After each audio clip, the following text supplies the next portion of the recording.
Hey, I'm Nate Sorrello. You're watching Photolearningism, and we're going to be doing another live broadcast of doing some photo work.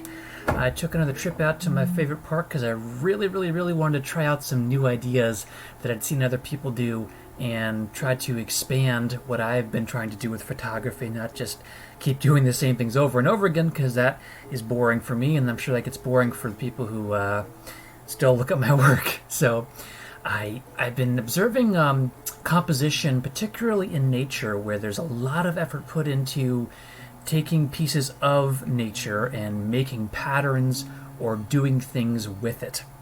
To give you an example, and I'll just jump right in here, let's hop into my first idea, which is leaves.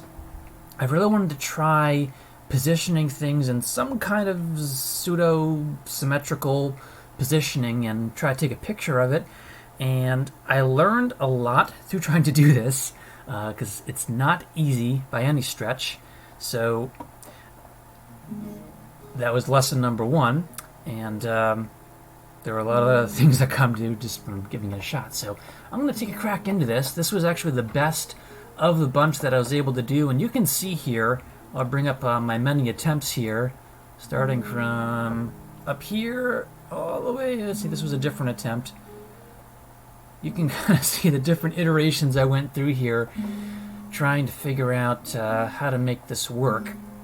And I realized very quickly, first of all, that leaves on water, they take on water and they start to sink. So you've got maybe about 45 seconds when you put them in the water to snap as many times as you can before they start shifting and separating and sinking, and then the show's kind of over. So this was just kind of a maiden voyage try, and I liked how this one came out as kind of an initial attempt. It's not perfect in every regard. You can kind of see there's a little bit of fisheye effect, which I'm not unhappy with. I was using a fisheye lens for this. But that does kind of help to kind of get the wide world view, which I was after. But I was more just interested in trying to create this sense of symmetry on the water, and that was very difficult. So to work on this one a little bit, I just want to tweak up contrast a little bit so you can really start to see the pieces. And as I've done with others here,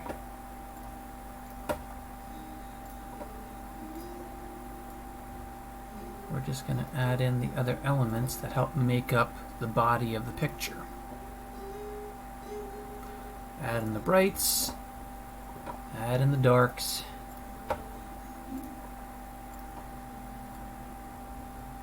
try to really extract out as much detail as we can there. All those imperfections, all those things that make it look just wow. And then I like to throw just a little bit around the edge of things. A bit of darkness. Well, I suppose it helps if I merge in that effect first. Let's do that again. There we go. Now we're starting to see some pop.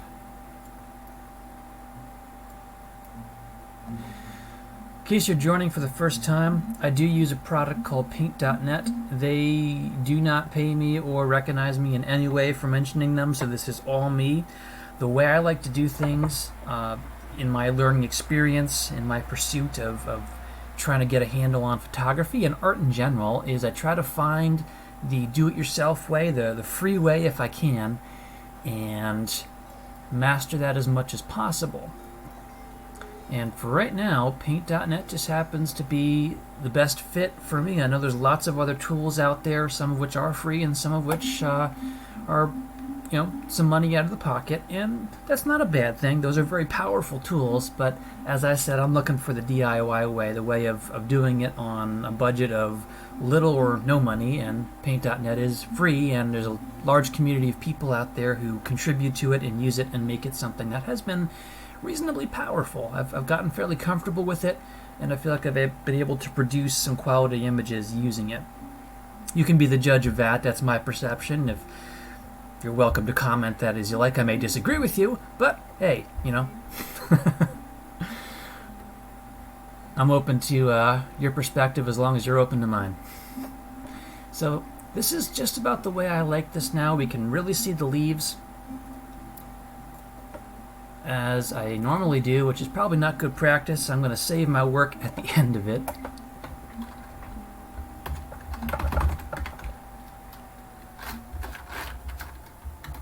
And make sure that I have something to show for the day here. There we go. Now, as I did with other ones, if you've watched my other broadcasts, I really like to throw them into black and white sometimes too, because again, we're dealing with high contrast here. We have extreme orange, and then we have some darks in the water, and I would just really love to see what happens here if we start messing around with the contrast in the extremes of black and white, because sometimes you get some nice surprises, and it's just amazing what starts to pop out of the picture.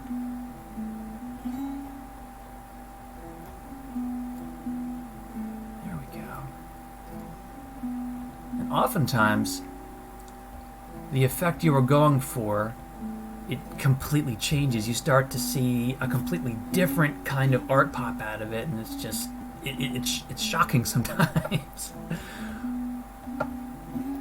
There we go.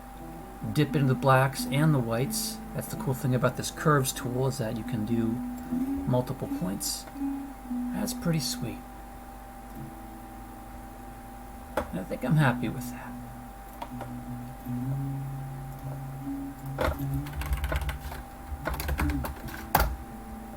Nice. So, to recap on this particular photo, like I said, what I was trying to do is try to do something with symmetry that was composed. I used to have this perception that when I went out shooting, I had to just look carefully and use my eye and turn my head sideways and turn the camera upside down, and those are neat things sometimes because you can tell a story like that too. But the more I do this, the longer I do this, the more you realize that your greatest tools are going to be patience and composure, meaning that you're going to have to manually interact with the environment sometimes to get out of it what you want. It's not always going to be naturally just falling into place waiting for you to come by and capture it or turn your head sideways and do that. So this was a trial in that effort.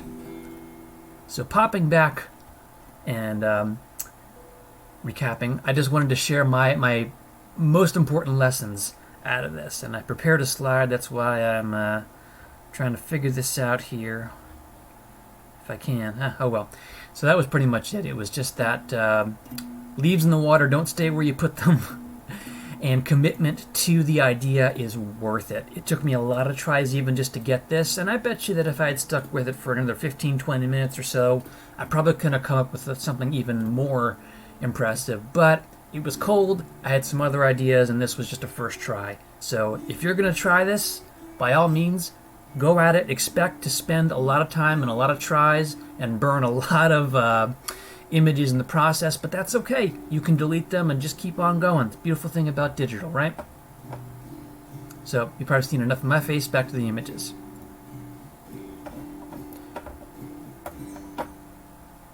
So the other end I was trying to experiment here is I wanted to try not just to do the symmetry and composure, I wanted to introduce a human interest element.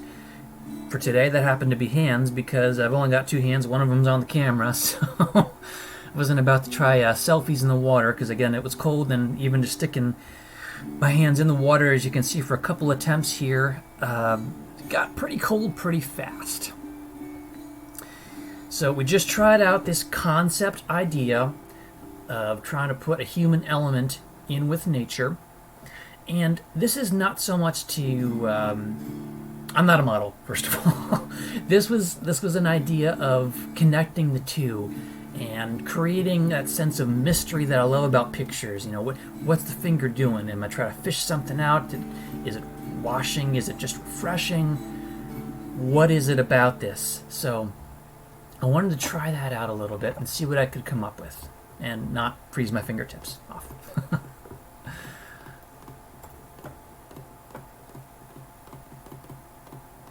Love how the water rides up there on the finger. It's just something really interesting about water. And that's a really good shot of my fingerprint there. Wow. Nice. Let's throw some vignette on there.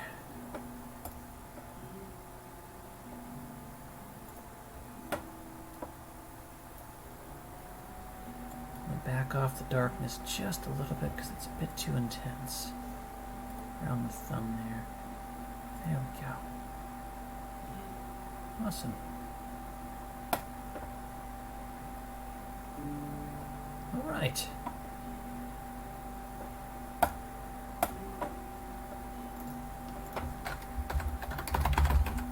And true to form, I'm saving at the end again. Gotta get better about that.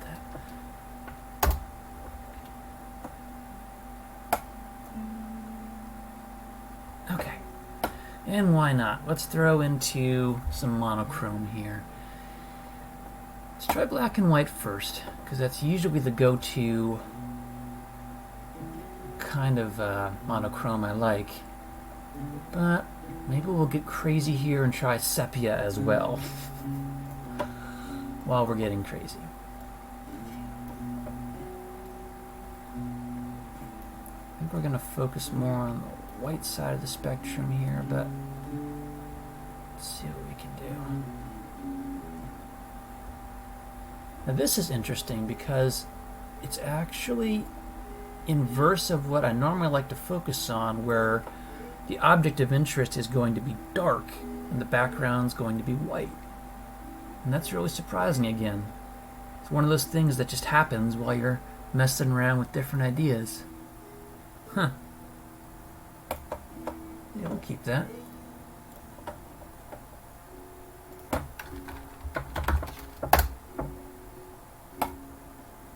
Alright, and I promised you guys sepia here, so let's back up a hop here.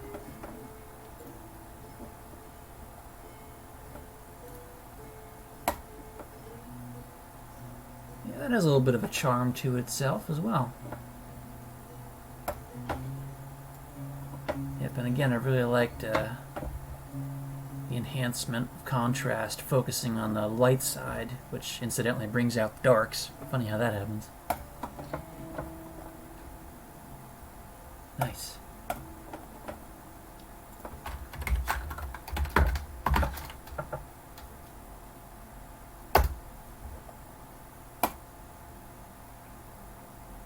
Cool. All right. So, again, couple of different things that we wanted to explore tonight. Trying out the new ideas and kind of stretching myself, trying out some concepts of trying to actually create a composure in nature.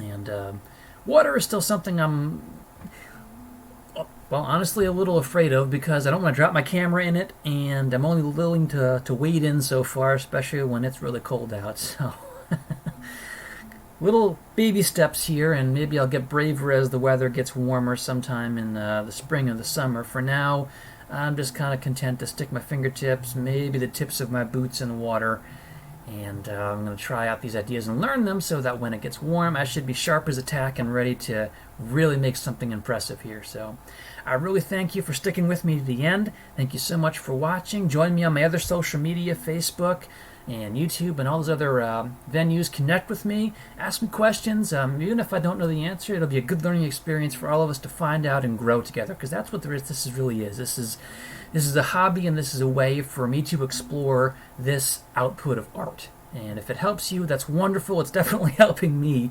And this is these moments of just being able to talk to you and talk through this is great for me, because I can figure out just how I feel about these things and maybe what I don't like about them. So thank you so much. Have a great night.